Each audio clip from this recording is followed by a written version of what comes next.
Olá, estamos aqui para mais uma aula. Você se lembra, na aula passada nós estávamos conversando um pouco sobre telescópios. E eu contei um pouquinho a respeito da história do telescópio, desde o primeiro até os mais recentes que nós temos.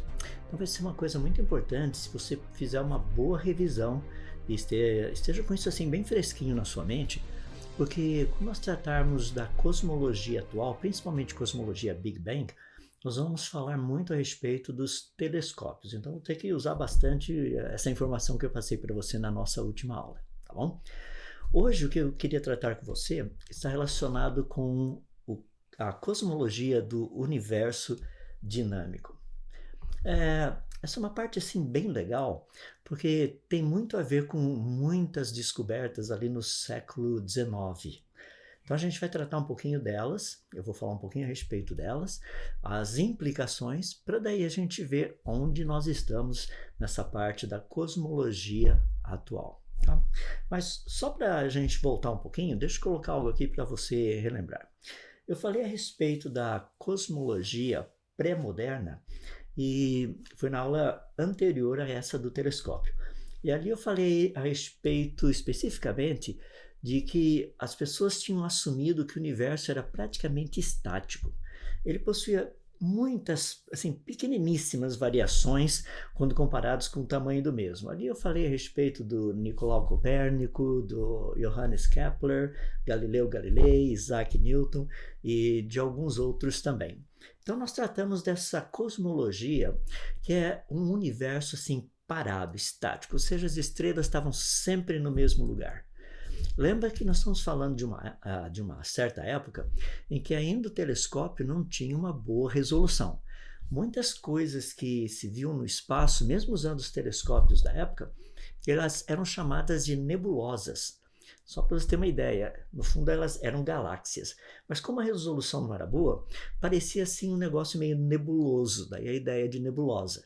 Tá? Então, antigamente, muitas das galáxias que hoje nós conhecemos, lá no passado elas eram chamadas de nebulosas. Isso, de novo, pela qualidade dos telescópios. Lembra que houve um aumento muito grande assim de tecnologia ao longo dos anos. Desde a parte de fabricação de lentes, da montagem e tudo mais. Rapaz, uma coisa assim espetacular. Não vou entrar nisso porque eu já mencionei um pouquinho na aula passada a respeito dos telescópios. Não vou entrar em termos de tecnologia para fazer telescópio, porque aí a coisa fica um pouquinho complicada, tá? Mas apenas para mostrar que ali no passado, com a qualidade de telescópios, as pessoas, principalmente os cientistas, ao estudarem o universo de uma forma geral, eles não conseguiam ter uma visão bem clara.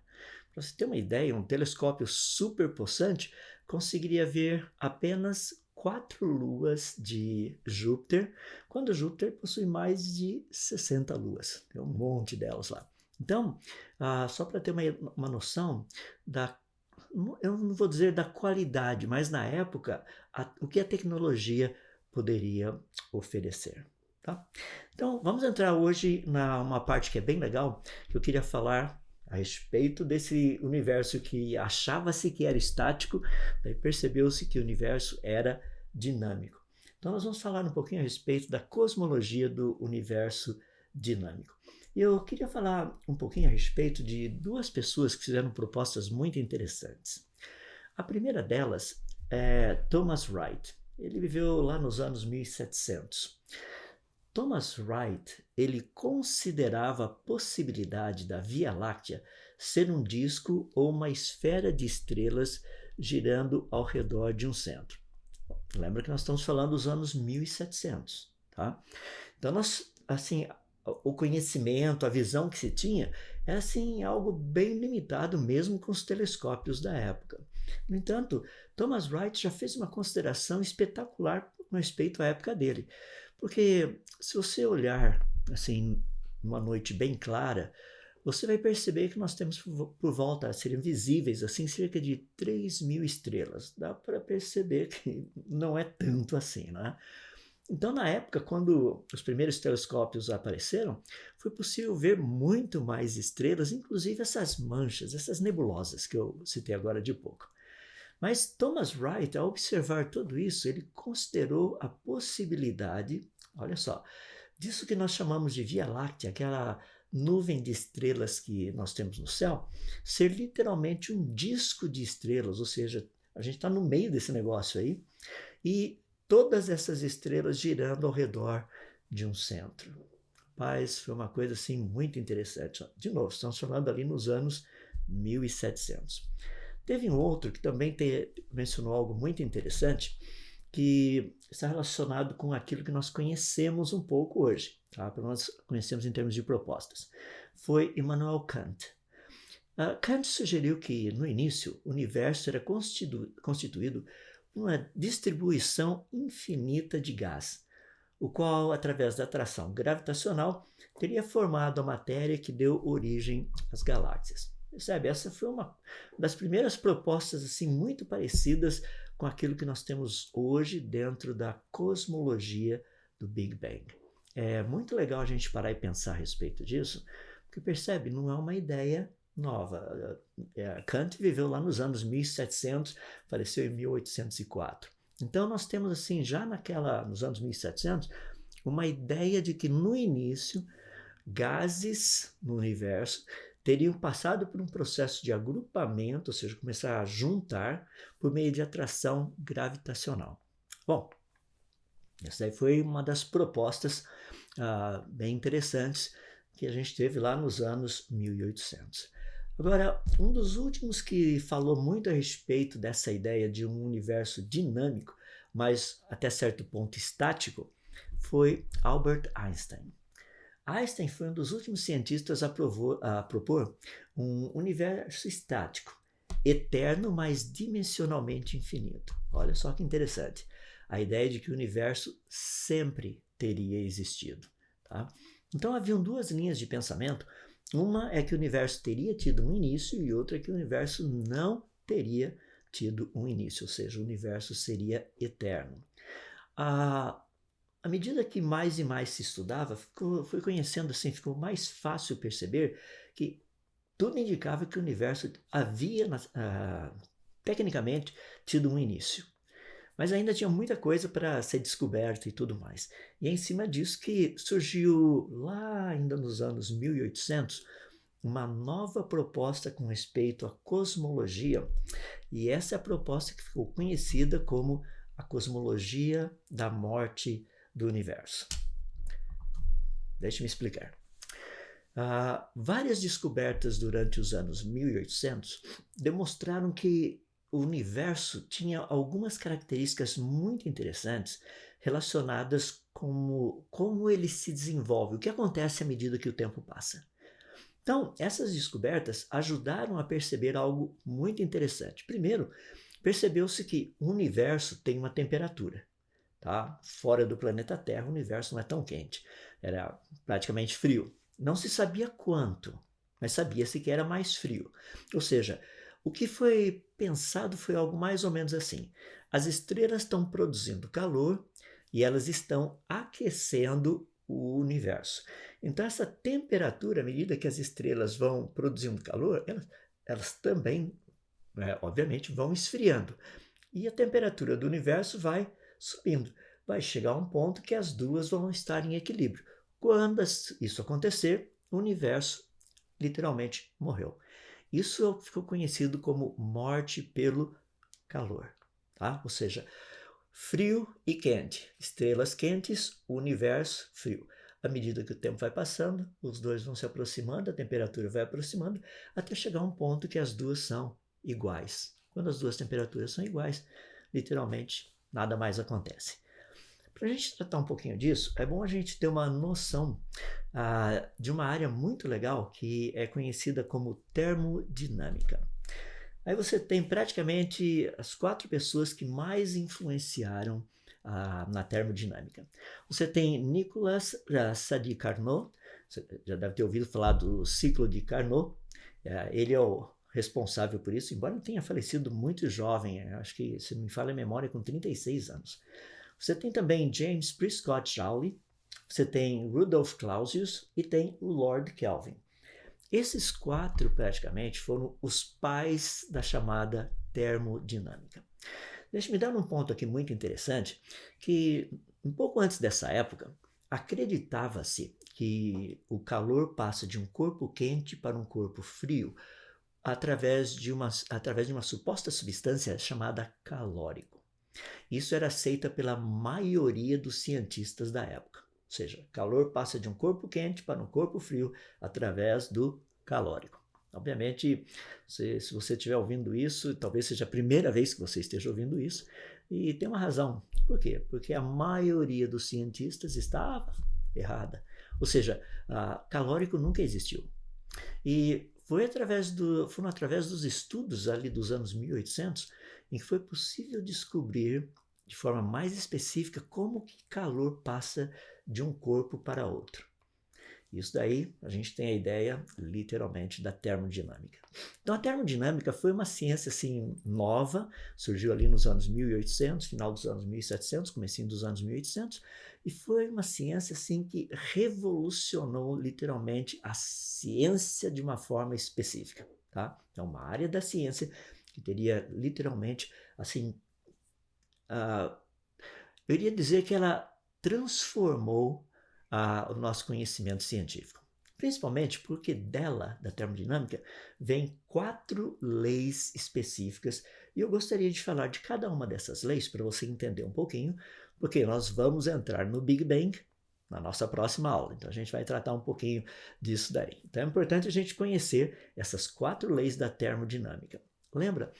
Leis científicas, como essas 4 que nós iremos ver agora, não foram criadas pelos cientistas, elas foram descobertas pelos cientistas. E por serem leis, isso significa que é assim que o universo funciona. Ou seja, o universo baseia-se em leis, ele funciona baseado em leis. Então não são os cientistas que criam, os cientistas apenas descobrem essas leis. Então vamos lá. Na termodinâmica existem 4 leis específicas. Deixa eu deixar só um pontinho claro aqui, eu não vou entrar nos detalhes da matemática por trás delas, etc, coisa e tal, eu vou falar só um pouquinho, mas por alto, bem rapidamente, tá? Mas para a gente entender o que cada uma dessas leis significa. Então vamos lá. Eu quero começar, foi muito interessante, só mais uma coisinha, só esquecendo, que é o seguinte, descobriu-se a lei número 1, a lei número 2 e a lei número 3. Daí descobriu uma lei que era a lei básica. Então essa ficou sendo conhecida como a lei zero. Então vamos lá, vamos começar com a lei zero. Ou seja, quando a gente trabalha com, no caso aí, a morte do universo e tudo mais, essa cosmologia, as leis da termodinâmica estão diretamente relacionadas com ela. Então a lei zero, ela fala do equilíbrio térmico. Seria algo mais ou menos assim. Está vendo essa figura? Tem um corpo A, um corpo B e o corpo C no meio. Se esse corpo C estiver em equilíbrio térmico, ou seja, com a mesma temperatura, por exemplo, tá com os outros 2 corpos, o A e o B, então o corpo A e o corpo B estão em equilíbrio térmico entre si. Deixa eu tentar explicar. Imagina que eu tivesse aqui um sisteminha, tá? Uma bolinha com uma temperatura X. E daí eu tenho uma outra bolinha aqui com uma temperatura X também. Eu tenho um caninho aqui no meio ligando os dois. Se você pegar e medir a temperatura do caninho, é a mesma temperatura dessas 2 bolinhas aqui do lado. Se essa bolinha e o caninho têm a mesma temperatura, e o caninho e essa bolinha têm a mesma temperatura, é porque as 2 bolinhas estão em equilíbrio térmico, têm a mesma temperatura. Estou usando a temperatura só para ficar mais fácil. Então essa é a lei número 0, ou seja, ela trata do equilíbrio térmico. Tá? Então é uma coisa assim bem legal para a gente parar e pensar. Tem a segunda que a gente vai dar uma olhadinha, que é uma lei extremamente importante. É a chamada da lei... desculpa, vou entrar na segunda. Depois da 0 vem a primeira. Na primeira lei é a lei da conservação da energia. Essa é uma lei muito interessante que diz o seguinte, que a energia total em um sistema permanece constante embora possa ser convertida de uma forma para outra. Você tem uma equaçãozinha que mostra aquele ΔU, que é a mudança na energia interna de um sistema fechado. O Q é a quantidade de energia fornecida ao sistema em forma de calor, e o W é a quantidade de trabalho termodinâmico feito pelo sistema nos seus arredores. O que essa lei nos diz é algo assim muito interessante, que o universo, no seu início, tinha uma quantidade de energia. Vamos chamar essa quantidade de energia de X, só para ficar fácil, tá? Então, X era a quantidade de energia do universo no início. À medida que o tempo passa, um pouco dessa energia foi transformada em outro tipo de energia e a coisa foi diversificando. Mas se nós somarmos todos os tipos de energia hoje que o universo tem, a quantidade de energia teria que ser exatamente igual à quantidade inicial. Percebe? Então, isso é um aspecto assim muito legal para a gente poder pensar e trabalhar. Uma coisa que Albert Einstein descobriu, e naquela famosa equação, energia igual a massa vezes a velocidade da luz ao quadrado, E igual a mc ao quadrado, é que massa, matéria, pode ser transformada em energia, e vice-versa. Em outras palavras, se nós formos avaliar toda a massa que tem no universo e toda a energia que existe nele, logo no início, a gente vai ter que transformar essa massa em energia, tá? Pegar e somar tudo isso aí, essa quantidade de energia hoje teria que ser exatamente igual à quantidade de energia no início do universo. Então, isso é o que essa primeira lei nos diz. É a lei da conservação da energia. Energia não se cria, ela apenas pode ser transformada de uma forma para outra. Então, lei 0, lei 1, vamos ver a lei número 2 da termodinâmica. E aí vai. A segunda lei da termodinâmica é conhecida como entropia. A entropia de sistemas isolados, deixados espontaneamente, não pode diminuir com o tempo, pois ela sempre chega a um estado de equilíbrio termodinâmico onde a entropia é maior. Você está vendo aí o ds, isso daí é um pequeno aumento, um aumento infinitesimal na entropia do sistema. O ΔQ é a transferência infinitesimal de calor e o T é a temperatura termodinâmica comum do sistema.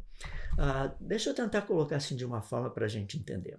O que a segunda lei da termodinâmica nos diz é que a tendência de qualquer sistema deixado por conta própria, ela terá a tendência sempre de ir do organizado para o desorganizado.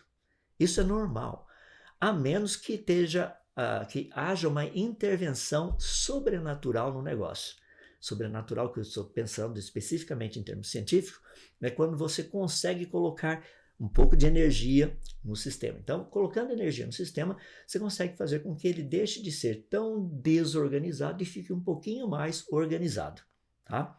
Seria possível acabar com a entropia? A resposta é não. A segunda lei da termodinâmica é uma lei espetacular por causa disso. Ela mostra principalmente em que direção o tempo vai. Por quê? Porque as coisas vão do organizado para o desorganizado. Deixa eu dar um exemplo para facilitar. Está vendo os dois copinhos aí do lado? Ali embaixo? Um copo é copo de gelo, o outro copo é um copo d'água. O gelo tem uma estrutura mais organizada, ela é cristalizada do que a água.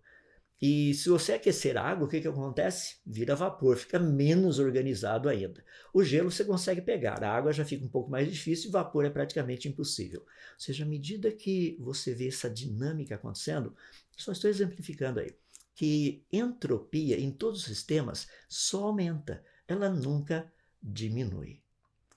Então, essa é a segunda lei da termodinâmica. Essa lei diz que qualquer coisa deixada por conta própria, a tendência é de ir do organizado para o desorganizado.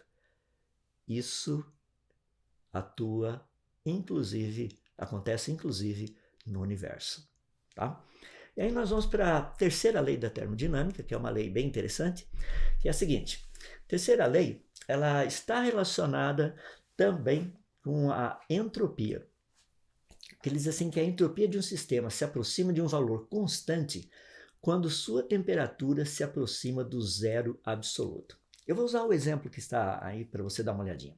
Imagina um gás, tá? Então você tem os átomos desse gás mexendo para lá e para cá, é a figura ali do seu lado esquerdo. Tá? Então você está vendo os átomos mexendo para lá e para cá, dá uma olhadinha, tem um termômetro e tem uma flechinha do lado mostrando uma temperatura alta. Se a gente diminuir a temperatura, o que você vai ver é que os átomos vão ter um pouquinho mais de energia e, ao mesmo tempo, eles vão aumentar um pouquinho mais o seu tamanho. Tá? Agora, se você chegar num ponto que a energia que a temperatura é praticamente zero, zero absoluto, 273,15 graus Celsius negativos, você vai perceber que todos esses átomos vão se fundir, formando como se fosse um condensado. Isso é chamado de condensado Bose-Einstein. Então, essa literalmente seria a quarta lei. É a lei que nos diz que à medida que todas as coisas chegarem numa temperatura extremamente baixa, a coisa vai ficar extremamente estranha. Tá? É mais ou menos essa a ideia. Legal. Só para a gente terminar, deixa eu voltar mais uma vez na segunda lei da termodinâmica, porque ela é muito importante para a gente. Tá? A segunda lei da termodinâmica, ela é fundamental no sentido de nós entendermos como que processos ocorrem, se eles ocorrem espontaneamente ou não. Por exemplo, nós sabemos que espontaneamente todas as coisas teriam a tendência de ir do desorganizado para o teriam a tendência de ir do organizado para o desorganizado. De novo, para ficar claro, a tendência é ir do organizado para o desorganizado. Tá? Então, só para ter uma ideia, de novo, você tem as duas primeiras leis, tá? A primeira lei da termodinâmica dizendo que a energia total do universo é sempre a mesma. O universo é um sistema fechado. A segunda lei da termodinâmica nos diz que a entropia do universo aumenta à medida que o tempo passa. É uma perda de organização. Por quê? Porque o universo é um sistema fechado. Vou tentar ilustrar isso para ficar bem claro para você ver. Olha só, presta atenção no que eu vou colocar aqui desse lado. Vamos falar a respeito da energia do universo. Se a energia do universo for constante, tá, a entropia sempre o quê? Aumenta. Deixa eu ilustrar de uma forma. Você compra um tênis novinho, vai usando, com o passar do tempo ele fica um tênis velho. Começa a cair aos pedaços. Tá? Então, isso é o que a segunda lei da termodinâmica nos diz, de uma forma bem reta e bem direta. Agora, vamos pensar o seguinte, e se a energia do universo não for constante, ela estiver sempre assim, estivesse aumentando, a entropia estaria sempre no mínimo. Significa, você compra um tênis novo, usa, e o seu tênis continua o quê? Novo. Percebe? Eu disse para vocês que a energia, a primeira lei da termodinâmica, a lei zero da termodinâmica, nos diz que a energia do universo, a energia total, é sempre a mesma. Ou seja, desculpa, estou usando a lei zero, a lei 1. A lei 1 nos diz que a energia total é sempre a mesma, ela é constante, nunca muda. A quantidade de energia no universo é sempre igual. Se a quantidade de energia no universo é sempre igual, isso significa que a entropia do universo está sempre tendendo para o máximo. Ou seja, a tendência do universo é de se desgastar. Deixa eu só colocar um pequeno parênteses aqui. Lembra de uma passagem bem interessante que a Bíblia nos dá? Isso é para vocês que gostam de estudar a Bíblia. Lá no livro de Deuteronômio, no capítulo 29, verso 5, Deus diz o seguinte para o povo: E 40 anos vos fiz andar pelo deserto. Não se envelheceram sobre vós as vossas vestes, e nem se envelheceu o vosso sapato no vosso pé. Rapaz, 40 anos e nada se desgastou? Como é que funciona isso? Ué, a segunda lei da termodinâmica não funcionou ali? A segunda lei da termodinâmica, lembra que eu disse para você agora de pouco? Se a energia não for constante, a entropia tende para o zero. Havia uma fonte inesgotável de energia ali, certo? Nosso Deus fez questão de colocar muita energia, ou seja, a segunda lei da termodinâmica deixou de existir? Não, ela só funcionou do jeito que ela funcionaria se tivesse uma quantidade imensa de energia. Então aí está para você uma deixa da explicação. Agora deixa eu colocar a última, e aqui a gente está encerrando a aula de hoje, que é o seguinte. Para e pensa um sistema assim. E se a energia do universo fosse um negócio absurdo, ou seja, não fosse constante, um aumento gigantesco, seria possível a entropia ser negativa? Ou seja, você compraria um sapato assim bem velho e adivinha o que aconteceria? Ele ficaria novo. Ups, desculpe-me aí. O que você acha? Ficaria novo? Rapaz, não tem como. Não tem como. Não existe um único processo que faz com que algo desorganizado, com o passar do tempo, se auto-organize. Isso espontaneamente. Posso repetir? Porque eu quero terminar aqui. Não existe um único processo, um único meio para fazer com que algo espontaneamente melhore. Passe do desorganizado para o organizado. Semana que vem a gente vai falar sobre, na próxima aula a gente vai falar especificamente sobre o Big Bang. Como é que funciona? Do desorganizado para o organizado? Hey, e a segunda lei da termodinâmica? Vai pensando. Nos falamos na próxima aula. Um abraço.